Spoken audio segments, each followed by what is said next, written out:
You're watching News View with Lee Sullivan. See? Where'd you get that? See how I clean it up for this show? Welcome back. It's News View. We are visiting with Ron Hart. He is a columnist, a libertarian, a author, and a News View contributor. They're going to move along here. Everyone knows that my favorite guy, Governor Crisp, has abdicated his throne in the Republican Party and become an independent. So what's your call on that, boss man? I hate to see him split the Republican vote and have a Democrat get elected. I mean, you hate to see that happen. I like Rubio. I mean, everything I know, everything I've seen and heard, I really like Rubio. So if he, I don't know, if he's the one that causes the Perot thing where you get just enough votes to get a Democrat elected, that's going to be a problem for the state. It's not representative of the state. It's a very selfish act. Look, he was up by 25 points, and now he's down 30 points against Rubio. He got crushed. You pick up your toys and go home. It's over. I mean, people voted, so it's almost like it's vindictive.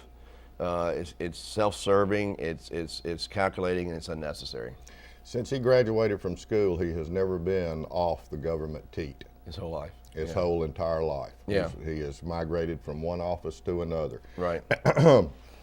So and as you said, he's way up now. He's way down. He leaves the party. I think while Florida will go both ways, sort of like the governor. I'm not real sure. I'm not real sure that he has ensconced himself in a victory by leaving the Republican Party. I think he's going to offend Democrats. Yeah. I think he's going to offend Republicans. Sometimes when you win, you also lose. Right. And that may be a case where he's done that. Well, it also reveals him for what he is. He's all about himself. Right. If he was an ideologue and he felt like the Republican Party embraced him and he was a part of the Republican Party, he would run as a Republican. I mean, independent, it's just absolutely insanity. Hopefully, Rubio will pick it up. Rubio has national ambitions. I mean, he's a very attractive candidate on a national level. Listen, he is a bright young man who walks the way he talks. Right. What he speaks is what he does. Sure. And he has done that. At times it has been most popular, and at times it has been unpopular. But he has held the course. I think, you think about Barack Obama, who was a young senator a year and a half, 2 years before he ran. You could have the same situation here with Rubio. The Hispanic vote is like 8 to 11% of the country. And it tends to be Democratic a little bit, although during the Reagan era, during the George Bush era, they voted for him pretty actively. There's been a big problem with the Hispanic vote in terms of they tend to be pro-life Catholic. Right. So they tend to want to be with the Republicans, but there's a part of the Democratic agenda that they also like, especially with the reach out to them on the immigration. They feel like the Republicans are somehow going to put hoods on any moment and come after them, and that's really the Democrats have given them nothing. No, they haven't given them anything. No, but there's a perception. They promised and promised, but they've never ralphed it up. You would think with the pro-life and the work ethic that most immigrants and Hispanics have, you think they would skew toward the Republicans. Maybe as they get indoctrinated and become more American citizens, they'll understand the difference. I mean, it's easy to come here and the Democrats, Democrats give you everything you want. I mean, it's hard. They're not against anything. They're for everything. They're going to give you this. They're going to spend money on there. They're going to give you this. And also identify you as a victim. Everybody's a victim. So if you're a victim, come with us. We're going to protect you. That's their mantra. Where does the black American find himself in all of this? And we'll talk about that when we come. You're watching News View with Lee Sullivan. Welcome back. It's News View. We're visiting with Ron Hart, and we're talking about a multitude of things. We're talking about illegal immigration, and and as Ron has said, we're talking about creating victims, class warfare, religious warfare, race warfare, economic warfare. Just as long as everybody's embroiled against each other. But as the Hispanic begin to take up all the oxygen in the room, most especially the illegal Hispanic, we're not talking about naturalized citizens or people that have gone through the process. We're talking about illegal immigrants. Where does a black American find himself? Well, with the anchor babies that are coming with the Hispanic community to get citizenship, they come over and have the babies and they become citizens. I think that you'll see the trend that there'll be a lot more Hispanics. They have more kids. They tend to be Catholic, bigger families, if you notice. And you extrapolate that logarithmically over a period of time, it's going to be a bigger and bigger part of the population. That's why everybody's so scared about immigration reform. That's the reason Republicans are scared to do anything, and the Democrats are reaching out to them.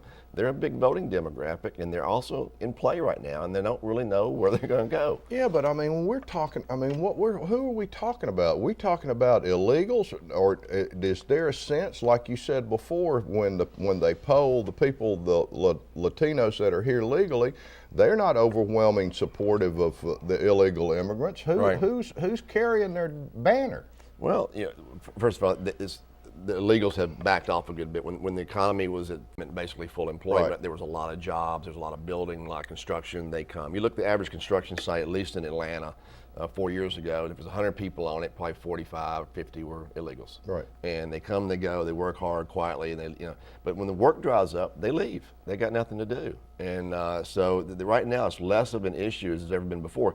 Two, when you have 10, 11% unemployment, there's a little more resentment of the Hispanics because these are jobs that people want now. In a bad economy, the average person, African American, white guy, was going to want the jobs that they used to do because times are tough. People need work. So you look through history, there's always been resentment. There's also been a little bit of hatred to any immigrant class. Right. Irish came in. I mean, everybody's time in the I box. want reparations. You need reparations? I need them. You do? Bad.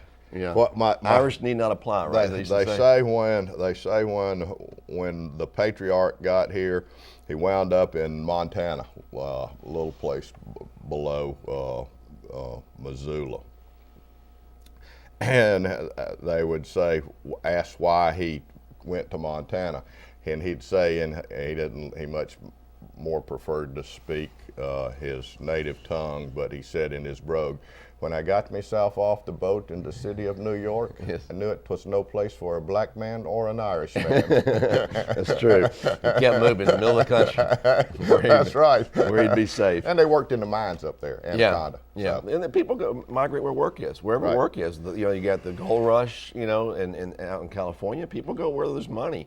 That's the great thing about economics and capitalism. It has a great self-correcting mechanism. You wrote a piece about that I really enjoyed, about its moral standings. Right. Yeah. Yeah, I mean, the morality of capitalism is without doubt more moral than government. The government is in the business of getting votes. They're not honest. They're spending more than they take in. And it's very core. It's a dishonest proposition. Capitalism, if you're out for the money and you're building a business, you can't be a racist. You want the best person in that job at the best price for your customers. How can you be a racist and be a capitalist? You can't have it both ways. Either someone's a racist or they're a capitalist. If you're a capitalist, you want the best person doing the best job. If you got Chick-fil-A, you want the best person at the window who greets those people, gets the food out, smiles, makes proper change, and then you pay them. They support their families. They pay taxes. They go to the movies. I mean, that's what the economy is. And there's nothing more pure, in my view, than free market capitalism in terms of being moral. Right. The notion that somehow Obama, religious blind, just totally blind. Exactly. Right. I mean, you just it's green. It's one color there. It's green. And if that's the case, then it shoots out everything else possible in terms of being these terrible things that Obama calls them. Well, when we come back, you wrote another piece about the Senate and Goldman, and of course, that's taken its whole new life. We'll be right back with Ron Hart.